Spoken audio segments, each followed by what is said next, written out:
미국 증시의 생생한 소식을 전해드리는 특파원 라이브 시간입니다.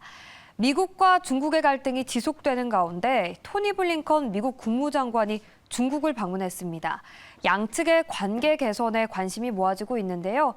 관련해서 미국에서는 어떤 평가가 나오고 있는지 김용갑 특파원 연결해서 자세히 알아보겠습니다. 네, 김용갑 특파원. 네, 미국 회동에 관해서 안녕하세요. 미국에서는 어떤 평가가 나오고 있나요?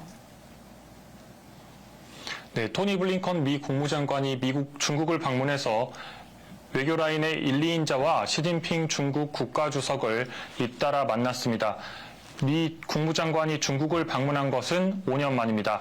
이번 블링컨 장관의 방중을 통해 양국 관계 개선에 대한 희망을 확인할 수 있었습니다. 블링컨 장관은 이번 방문에서 친강 국무위원 겸 외교부장, 왕이 공산당 중국 정치국 위원, 시진핑 중국 국가주석을 차례로 만났습니다. 미 국무부에 따르면 시진핑 주석과 블링컨 장관의 회동은 35분간 진행됐습니다. 이 회담에서 시진핑 주석은 세계의 중국과 미국의 안정적인 관계가 필요하다고 말했습니다. 또 중국은 미국의 이익을 존중하고 미국을 대체하지 않을 것이라며 미국도 중국을 존중해야 한다 이렇게 밝혔습니다. 블링컨 장관도 미국과 중국의 양국 관계를 안정시킬 필요가 있다는 데 동의했습니다. 블링컨 장관은 5년 만에 중국을 방문한 미 국무장관이기도 하지만 바이든 대통령 취임 이후 중국을 방문한 미국의 최고위급 인사이기도 합니다.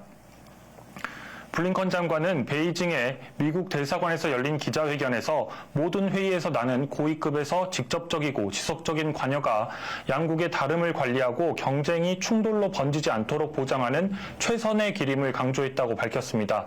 미중 양국은 양국 관계 안정화의 필요성에 동의했고 고위급 대화를 재개하기로 했습니다. 이외에도 이번 대화에서는 북한과 우크라이나와 관련된 사안도 다뤄졌습니다. 일단 블링컨 장관은 대만 해협과 남중국 에서 중국의 행동에 우려를 표명했고 우크라이나 전쟁과 관련해서도 중국의 민간 기업들에 대한 단속을 요청했습니다. 중국은 러시아에 살상 무기를 제공하지 않겠다는 약속을 했다고 전했습니다. 매슈 밀러 미 국무부 대변인도 성명에서 양측은 바이든 대통령과 시진핑 중국 국가주석이 발리에서 논의한 대로 양자 관계를 인도할 원칙을 개발하기 위한 대화를 계속하기로 합의했다고 밝혔습니다. 블링컨 장관은 또 미중 경제 분야에 대해서도 이야기를 나눴다고 밝혔는데요. 미국이 중국과 경제를 분리하려는 디커플링을 원하는 것이 아니라 위험을 제거하는 디리스킹을 원한다는 입장을 분명하게 전달했습니다. 또 마이크론에 대한 중국의 징벌적 조치 이후 미국의 우려도 전달했습니다. 이번 블링컨 국무장관은 시진핑과의 회동은 불과 1시간 앞두고 확정이 됐습니다. 블링컨 장관이 다음 방문지인 영국으로 출국하기 몇 시간 전에 이렇게 발표한 점을 미루어 볼 때 양국의 경계감이 상당하다는 점도 확인할 수 있었습니다. 뉴욕타임스는 이번 만남에 대해서 적어도 현재로서 미국과 중국이 그들의 관계가 공개적으로는 적대적으로 규정되기를 바라지 않는다고 평가했습니다. 한편 미중 정상회담의 가능성도 이야기가 나왔습니다. 월스트리트 저널은 중국 관리들에게 올해 과제는 시진핑 주석이 11월 샌프란시스코에서 열리는 아시아 태평양 경제협력체 정상회의에 참석해 바이든 대통령과 회담을 갖도록 하는 것이라고 밝혔습니다. 네, 오늘 뉴욕 증시는 휴장했지만 경제 관련 소식은 전해지고 있는데요. 버크셔 해서웨이가 일본 투자를 확대하고 있다고요?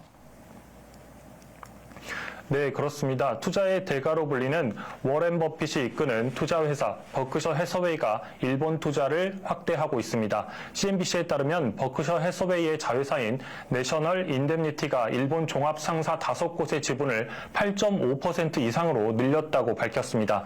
이토츠, 마루베니, 미쓰비시, 미쓰이, 스미토모 이렇게 총 5곳의 일본 종합 상사입니다. 이는 버크셔 해서웨이가 보유한 주식 가운데 미국을 제외하면 최대 수준입니다. 버핏의 버크셔는 이들 기업에 대해서 지분을 최대 9.9%까지 확대할 것이라고 약속하면서 일본 투자에 대해서도 장기 투자를 지속할 것이라고 밝혔습니다. 버핏은 지난 4월 일본을 방문해서 일본의 무역회사에 대한 투자를 7.4% 끌어올릴 것이라고 7.4%로 끌어올릴 것이라고 발표한 바 있습니다. 버크셔 해서웨이는 해당 5개 종합 상사를 제외하면 일본의 다른 기업의 주식은 보유하고 있지 않습니다. 다음으로 기업 기업들의 고용과 관련된 소식도 전해지고 있는데요. 세계 주요 기업들의 난민을 고용하겠다고 밝히고 있습니다. 미국의 온라인 유통업체인 아마존은 우크라이나와 다른 위기의 지역에서 탈출한 난민들을 돕기 위해 앞으로 3년간 적어도 5천 명의 난민을 유럽 전역에서 고용하겠다고 밝혔습니다. 파이낸셜 타임즈에 따르면 아마존은 이 같은 약속은 스타벅스와 힐튼, 메리어트 등을 포함한 40개 기업 중에 가장 큰 규모입니다. 이 회사들은 13,000명의 난민을 고용할 계획입니다. 이번 발표는 화요일 세계 난민의 날을 하루 앞두고 이루어졌습니다. 아마존의 부사장은 우리가 믿는 한 가지는 아마존의 고용 다양성이 우리를 더 강한 회사로 만들 것이다. 이렇게 밝혔습니다. 아마존은 우크라이나인 10,000명을 대상으로 IT 관련 교육도 진행할 예정입니다.